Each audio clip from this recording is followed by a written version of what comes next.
What if I told you that everything you know about reliable hiking boots is completely wrong?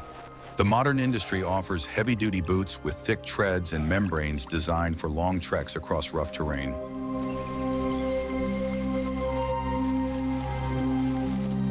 We've grown accustomed to relying on high-tech features, rigid ankle support, and multi-layered synthetic materials. But behind this marketing gloss often lies excess weight and restricted movement, which only hinder the true traveler. History shows that humanity once knew far more effective ways of interacting with the ground beneath our feet. Hundreds of years ago, the indigenous peoples of the North American continent traversed the harshest landscapes without heavy, rigid gear. They knew neither rubber soles, nor steel shanks, nor plastic clips. Their lives depended on speed, silence, and the ability to feel every ledge on a forest trail or mountain slope. It was the art of creating footwear that became an extension of the foot itself, rather than its prison. People traversed dense thickets and swamps, relying solely on natural materials and the skill of handcrafting. They created surprisingly lightweight and incredibly durable footwear that withstood thousands of miles of travel over sharp rocks and scorching sand. The primary material used was deer or bison leather, treated according to special ancient recipes.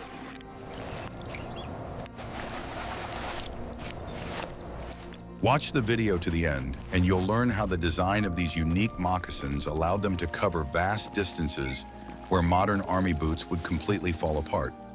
We'll take a detailed look at the secret of the seam that didn't tear under strain and discover how the soft sole actually strengthened the muscles of the foot. You'll see why modern marathon runners are increasingly turning to the wisdom of their ancestors to create the perfect running shoes. This is a story about how simplicity and a deep understanding of nature triumph over the most expensive manufacturing technologies. Get ready to be amazed at just how perfect an ordinary piece of leather can be in the hands of a master craftsman. The secret passed down from generation to generation lies in the very method of preparing the material for the sole of these remarkable shoes. The craftsmen used the thickest rawhide, which had not undergone a softening process and retained its original density. This material was cut precisely to the contour of the foot with a small margin at the edges to create a protective rim.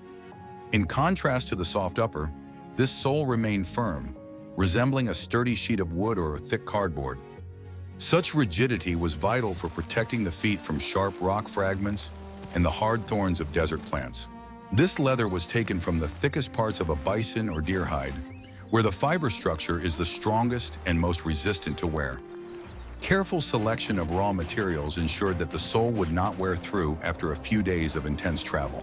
The craftsman had to assess the material's density by touch, selecting only those sections capable of withstanding extreme stress. This preparation made the footwear virtually invulnerable to mechanical damage from the ground. The leather became a natural armored shield between the delicate human skin and the harsh surface of the earth. The rawhide for the sole was first dried in the hot sun until it reached a state of absolute hardness. Before the sewing process, the edges of this dense piece were lightly soaked in water to give them minimal flexibility. The craftsman carefully folded the damp edges upward, forming a sort of boat into which the foot was then placed.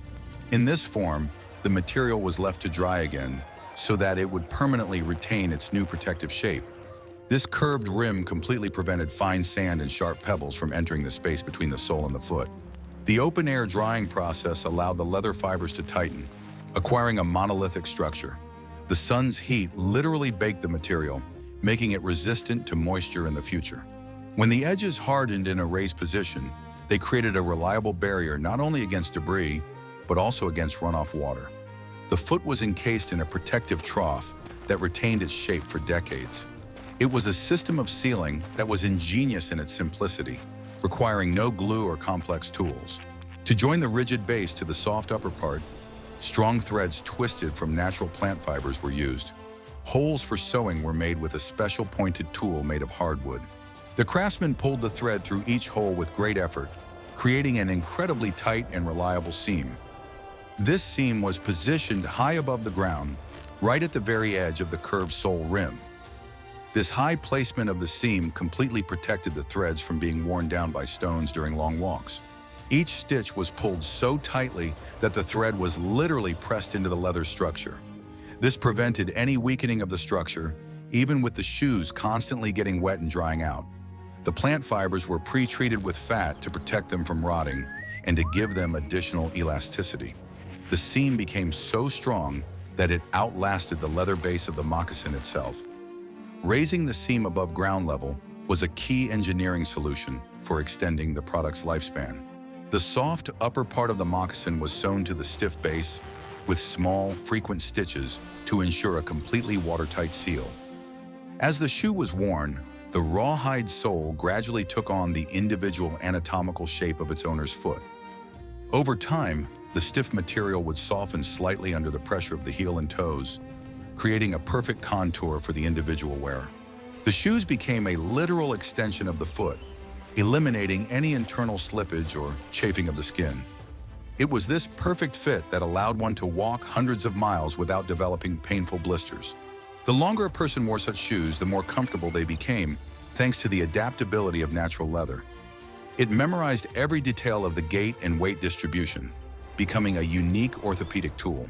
The inner surface of the sole became smooth and pleasant to the touch, ensuring comfort with every step.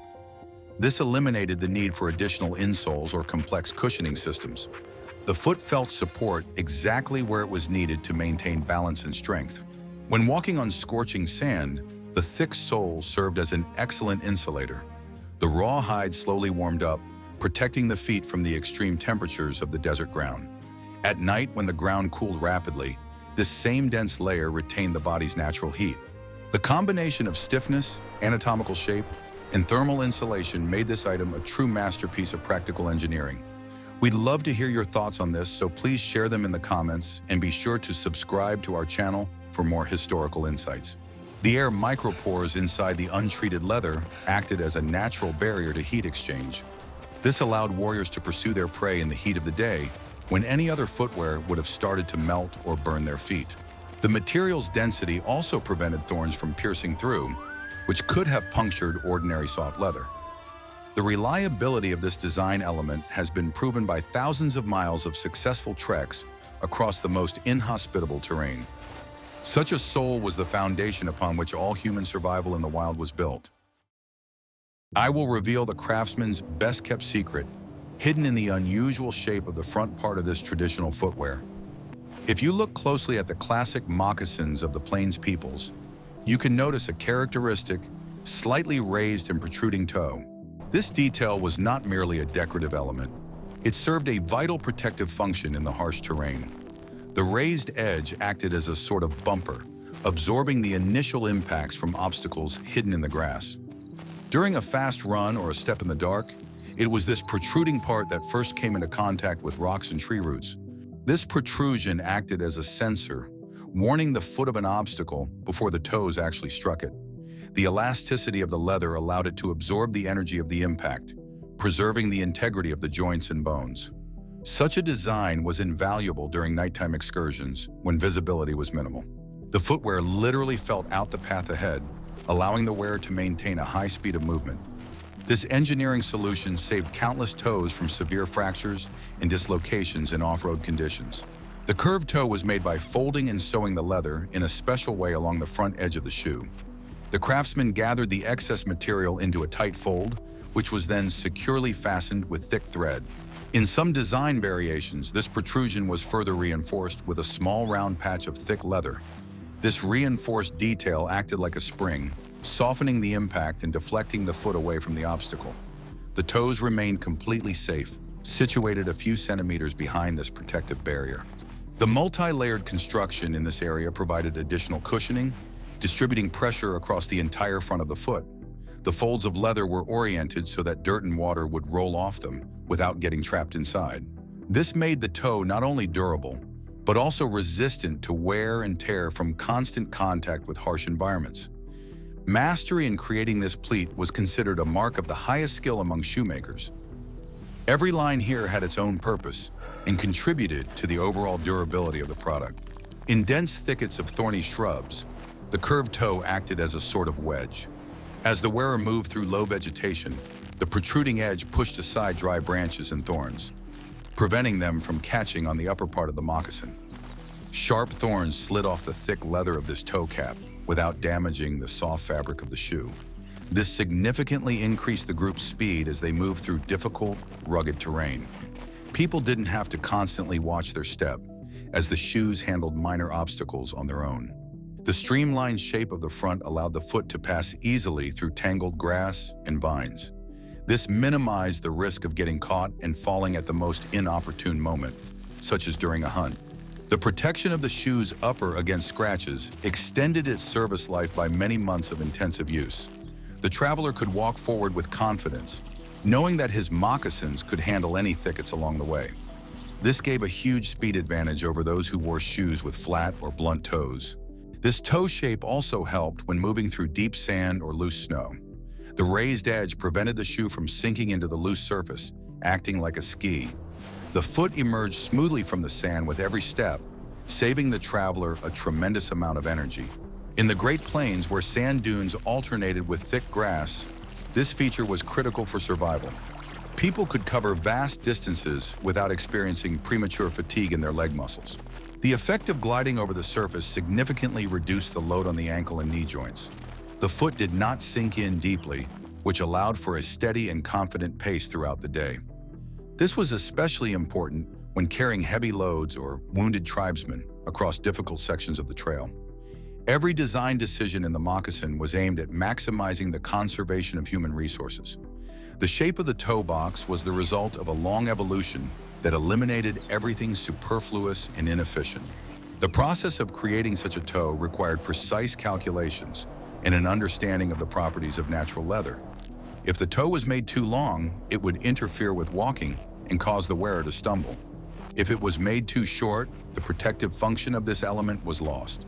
The craftsman found the perfect balance, creating footwear that visually elongated the foot while remaining incredibly practical.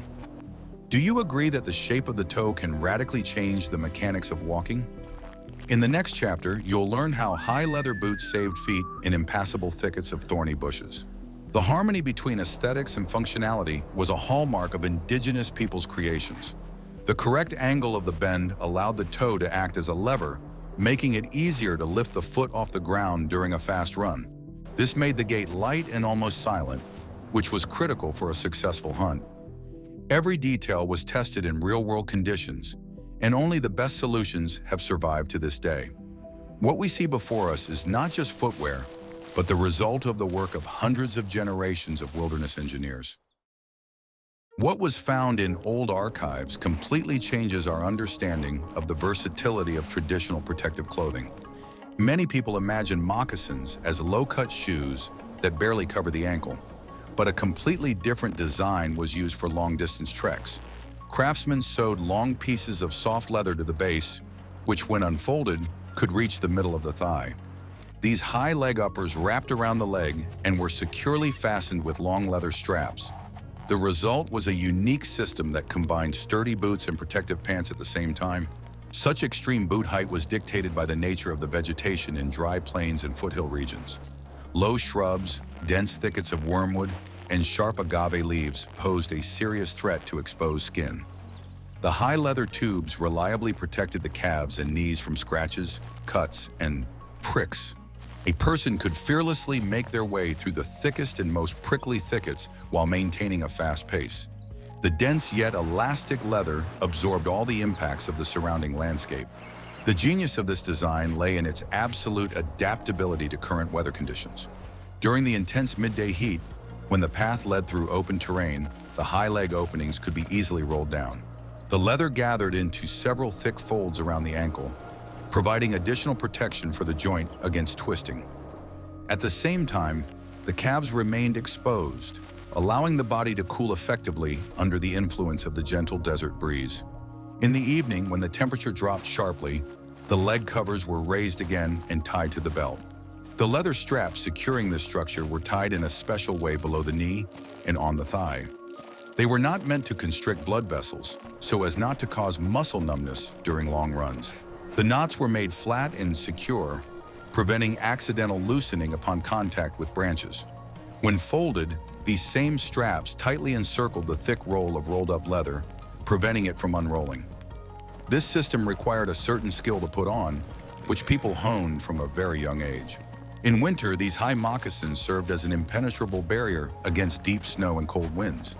The extra space inside the uppers was often filled with dry grass or soft moss to enhance insulation. The wide cut allowed air to circulate inside the shoes, keeping them dry and warm for many hours. Such gear was indispensable during long treks across the snow-covered expanses of northern forests and open prairies. Be sure to like this video if you were impressed by such incredible engineering ingenuity in the creation of protective gear. Are you ready for the shocking truth about why modern waterproof materials often fall short of traditional leather tanning methods? The secret to the incredible comfort of traditional footwear lay in the unique process of preparing the soft upper part of the moccasin. This material underwent a long and complex tanning process using wood smoke and natural plant extracts. As a result, the leather acquired a beautiful brown hue, exceptional softness, and a distinct smoky aroma. But the most important achievement of this process was the preservation of the natural material's porous structure. The smoke penetrated deep into the leather fibers, making them resistant to rotting and drying out in direct sunlight. Unlike modern polymer membranes, this leather was 100% breathable. With every step, as the foot flexed and extended, the footwear functioned like a tiny air pump. Hot, humid air was actively expelled through the microscopic pores of the smoked leather. Fresh, cool air flowed in to replace it, ensuring constant ventilation of the foot. It was precisely this mechanism that allowed the feet to remain completely dry even during intense running across the scorching desert. The absence of trapped moisture was the main reason why travelers never developed blisters on their feet. Moisture evaporated instantly before it could soften the top layer of human skin and cause painful chafing. The soft inner surface of the moccasin gently hugged the foot, sliding with it rather than rubbing against it. People could walk for days on end without giving a second thought to discomfort in their feet. During brief showers, the smoked leather behaved in an equally remarkable way. It absorbed a small amount of water, swelled, and became even denser, preventing the inside from getting any wetter. After the rain stopped, the shoes dried right on the foot while walking, without losing their original softness.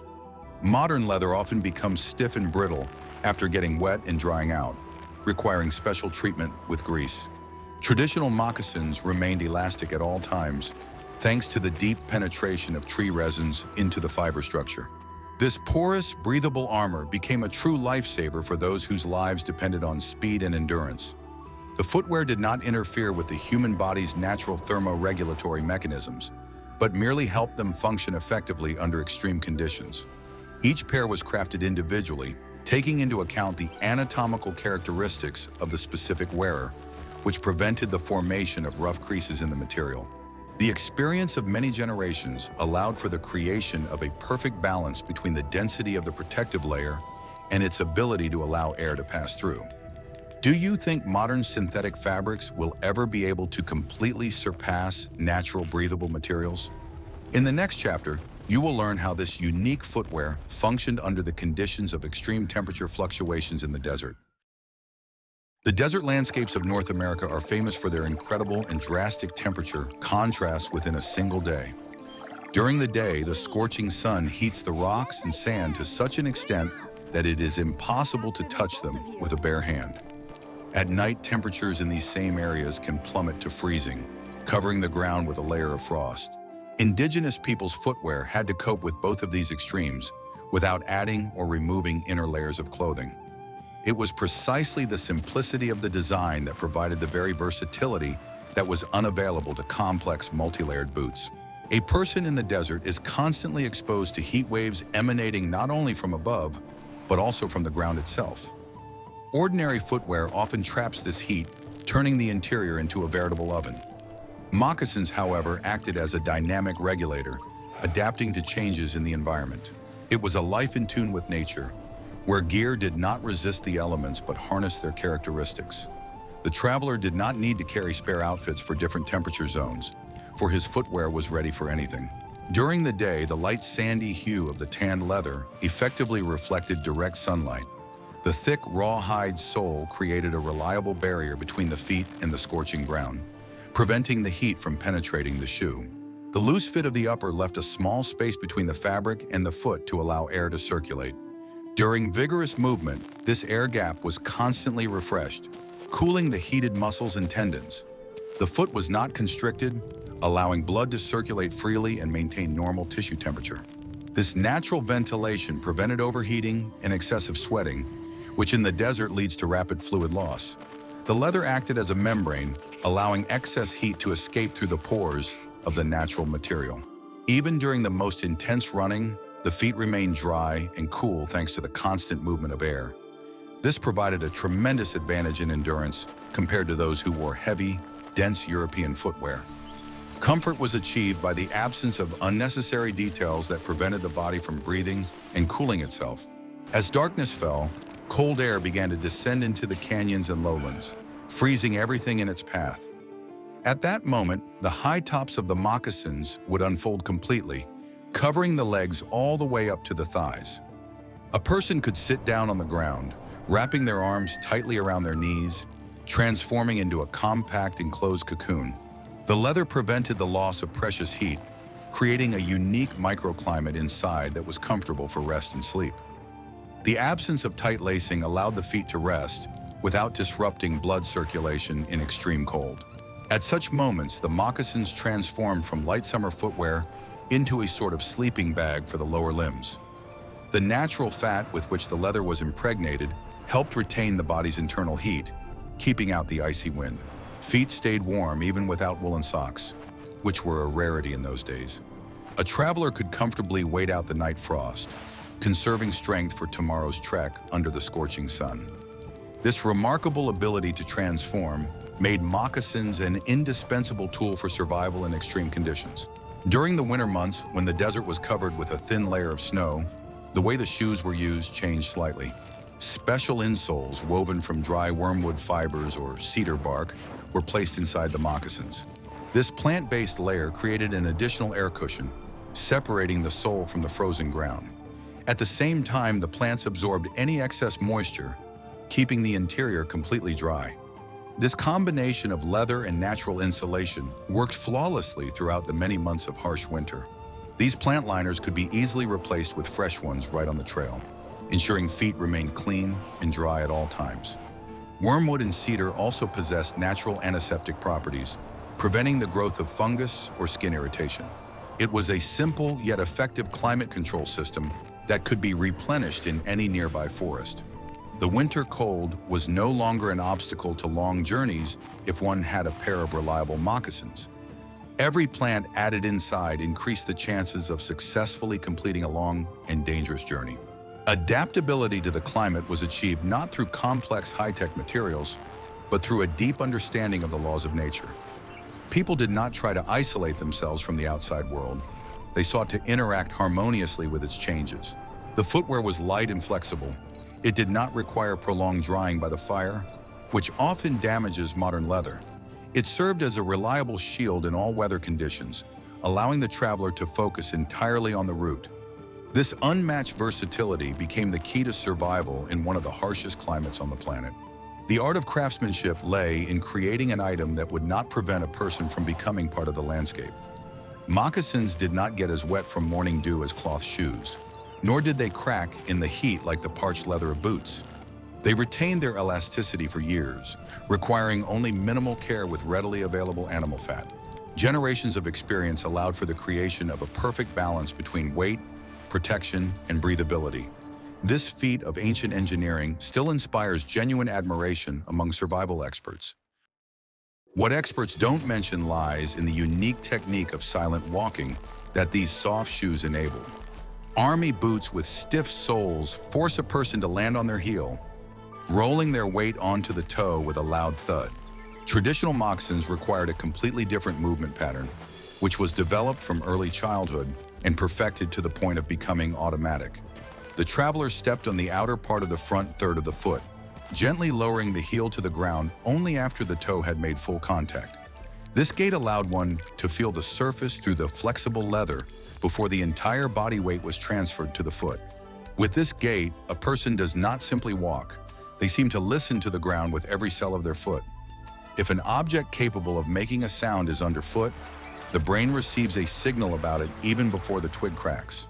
This provides precious fractions of a second to freeze or shift one's weight to another spot. This technique made warriors virtually inaudible to enemies and wild animals. The step became soft, stealthy, and fully controlled at every stage of its execution.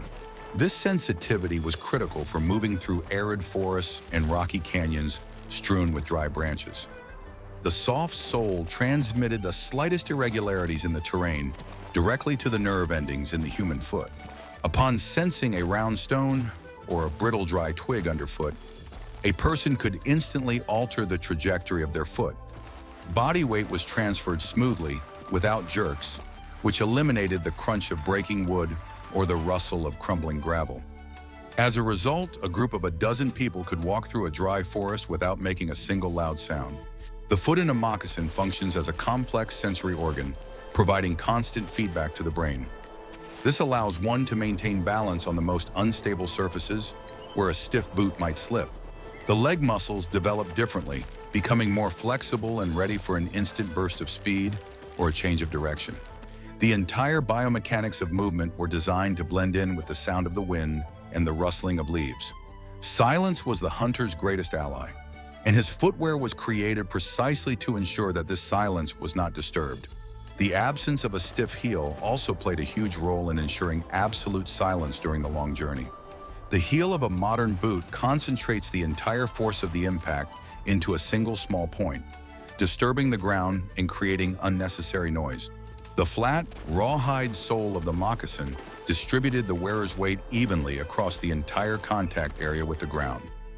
This minimized soil disturbance and allowed for a soft step, much like that of a large wildcat stalking its prey. Such a gait required strong calf muscles, but provided an unprecedented level of stealth in any conditions. The even distribution of pressure also prevented the leaving of deep tracks that an enemy could use to track the group. The moccasins left barely noticeable imprints on the ground, which were quickly concealed by the wind or falling leaves. This made the tracker almost a ghost, capable of appearing and disappearing completely unnoticed by those around him. The person did not struggle against the ground by driving his heels into it, but interacted gently with its surface. This approach conserved energy and allowed for maintaining stealth even in the most open areas of the terrain. During nighttime treks, this tactile connection with the ground became the primary means of safely navigating the terrain. The eyes could not always distinguish small obstacles in the dark, but the feet unerringly read the trail's contours. The footwear did not block sensory information, but acted as a fine filter, protecting the skin while allowing sensations to pass through. People could move in complete darkness with a quick and confident stride, without stumbling over hidden rocks and roots. This remarkable ability made them true masters of nighttime navigation across rugged terrain. A foot in a moccasin can feel the difference between a firm trail and the soft edge of a cliff, even without visual contact. Information about the ground's texture is transmitted instantly, allowing each step to be adjusted in real time.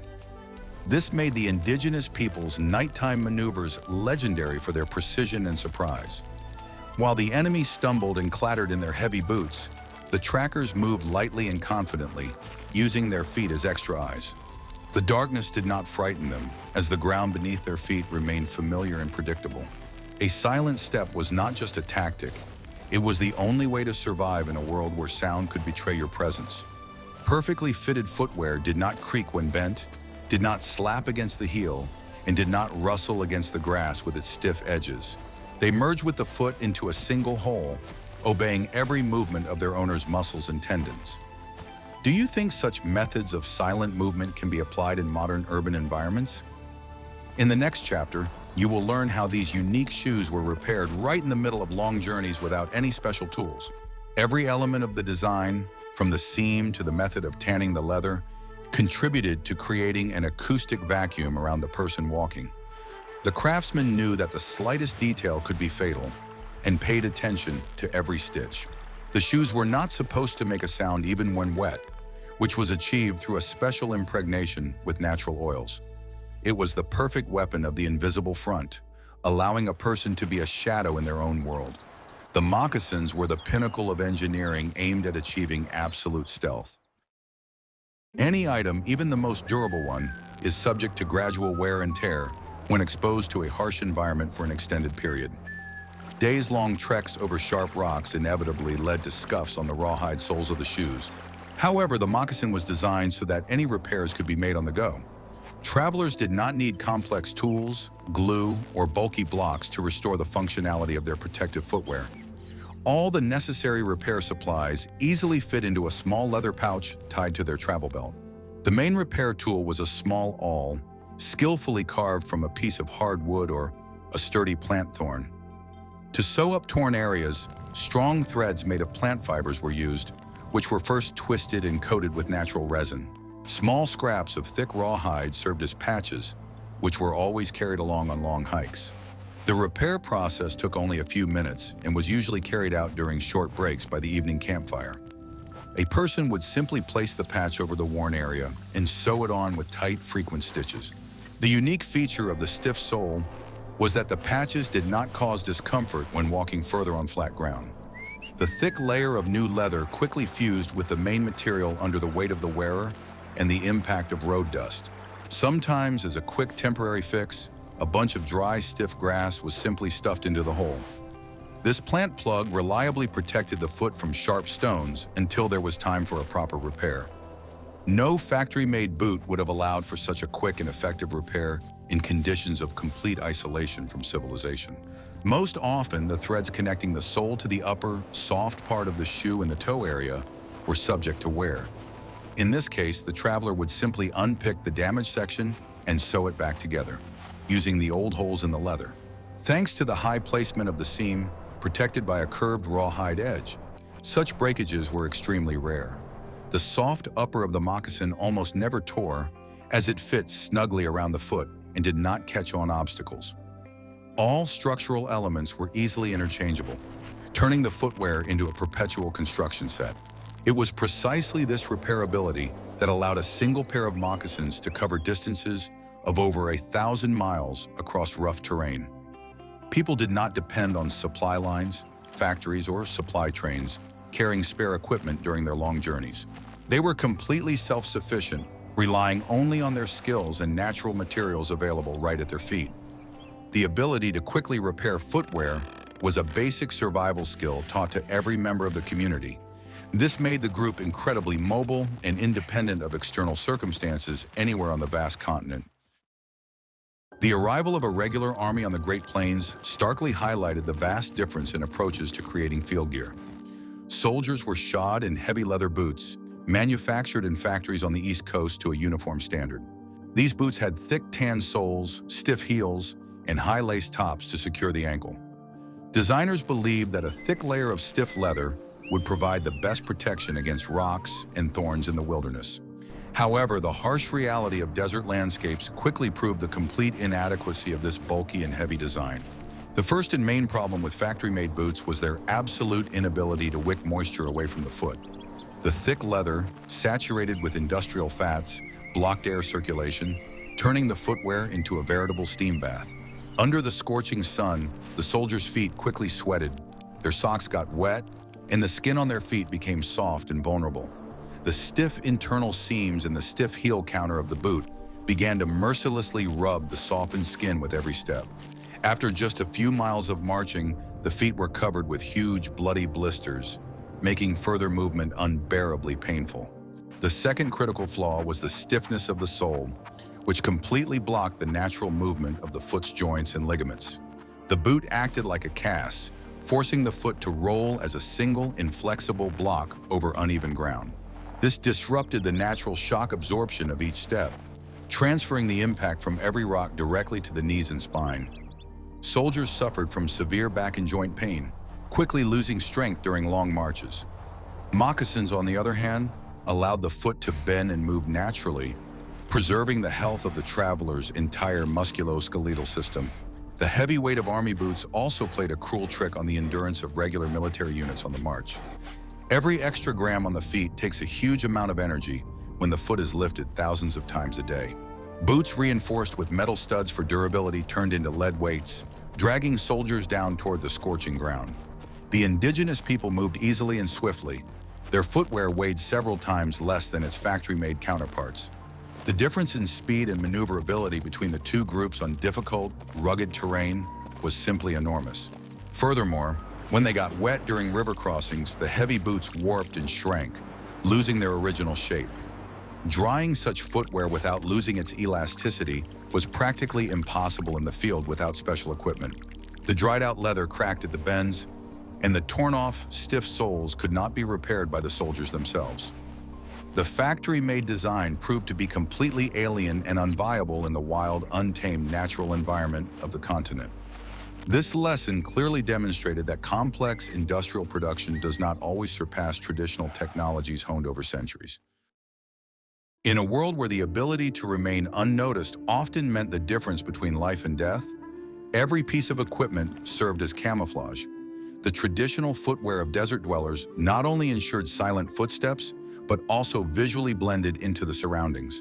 The natural colors of the tan leather ranged from light sand to dark brown, perfectly matching the hues of the dry earth and rocks. Unlike black army boots, which stood out sharply against the light sand, moccasins did not attract unnecessary attention. Even the shape of the shoe with its smooth lines made the foot indistinguishable from dry roots or small boulders. Particular attention was paid to the kind of footprints these shoes left on soft ground or dusty desert trails. An army boot, with its stiff heel and metal studs, imprinted a clear, deep, and easily recognizable pattern into the ground. The flat, rawhide sole of a moccasin left only a faint, blurred outline that quickly vanished in a light breeze. The lack of a distinct tread made the footprint resemble a natural indentation in the sand left by a large tumbleweed. An untrained eye could easily walk right past such tracks without even realizing that a group of people had just passed through here. To further conceal the tracks, long leather fringes sewn to the back of the moccasins were sometimes used. As they walked, these long strips of leather dragged along the ground behind their heels, neatly covering up the footprints they left behind. The fringe kicked up a small cloud of dust which settled back down, completely smoothing out the disturbed sandy surface. This ingenious and simple technique transformed the art of stealthy movement into true magic of disappearance. People literally vanished into the boundless expanses, leaving no visible evidence of their presence behind. The dust and dirt that inevitably settled on their shoes during long treks did not spoil their appearance, but only improved their camouflage. The leather absorbed the color of the terrain along the route, taking on the reddish hue of clay or the gray color of ash. The boots became a literal reflection of the landscape, changing color as the geological formations beneath their feet shifted. Such gear did not require meticulous care with shiny polishes that would give away their position in the sun. The earth itself coated the boots with the best possible protective layer, providing perfect camouflage. The ability to leave no clear traces provided a tremendous tactical advantage when moving through hostile or unfamiliar territory. Pursuers spent long hours trying to unravel the invisible trail across hard, rocky plateaus or sandy dunes. Often they gave up, as the faint indentations in the sand were indistinguishable from the natural unevenness of the ground. This unique footwear transformed its wearers into true desert ghosts, elusive and invisible to the heavily armed enemy units. It was the perfect combination of form, material, and a deep understanding of the surrounding wilderness. The creation and use of such ideal footwear reflected the indigenous people's fundamental attitude toward the process of continuous movement. For them, walking was not a grueling ordeal or a struggle against nature. It represented the natural state of being human. Moccasins did not isolate the foot from the ground, but created a safe interface for constant and harmonious interaction with it. A person had to feel the Earth's pulse, its temperature, and its terrain to understand where and how to take the next step. It was this continuous tactile connection that fostered a deep respect for the surrounding environment and its harsh laws. Footwear was viewed not as a disposable item, but as a faithful companion, individually crafted to fit the anatomy of a specific traveler. Each pair was crafted with consideration for the wearer's gait, foot structure, and even habits. This work involved not only many hours of physical labor, but also the experience of countless generations of ancestors who had walked these same trails. It was the embodiment of respect for one's own body, which needed reliable yet gentle protection from stones and thorns. The comfort of the footwear directly influenced a person's ability to ensure safety and survival for themselves and their family. Covering a distance of 1,000 miles was not a sporting record, but a basic necessity of life in a nomadic setting. The lightness and comfort of moccasins made it possible to endure the hardships of such long journeys without compromising physical and mental health. People did not waste their strength trying to overcome the pain in their worn-out feet. Instead, they directed all their energy toward observing and analyzing their surroundings. Feet free from the shackles of shoes ensured freedom of thought, allowing the traveler to remain calm and focused throughout the many days of the journey. Movement became light, rhythmic, and tireless, like the flow of a calm, flat river. The rejection of heavy and rigid structures in favor of flexible natural materials proved its absolute effectiveness in the harshest conditions. This footwear became a symbol of adaptability, demonstrating that victory belongs not to those who try to break through a wall with force, but to those who know how to find the right path. Technologies of the past, based on careful observation of nature, have proven to be more durable and reliable than many industrial innovations. They taught that true quality lies in simplicity, repairability, and complete adherence to one's intended purpose. This philosophy of moving through space without resistance or destruction has left a deep mark on the continent's history. We see that 1,000 years of experience has allowed for the creation of a masterpiece of functional design, unmatched in its practicality and durability. Let us know in the comments what aspects of past daily life or topics for future videos you'd like to see on our channel. Be sure to subscribe to the channel so you don't miss our new in-depth explorations of amazing historical facts and forgotten technologies.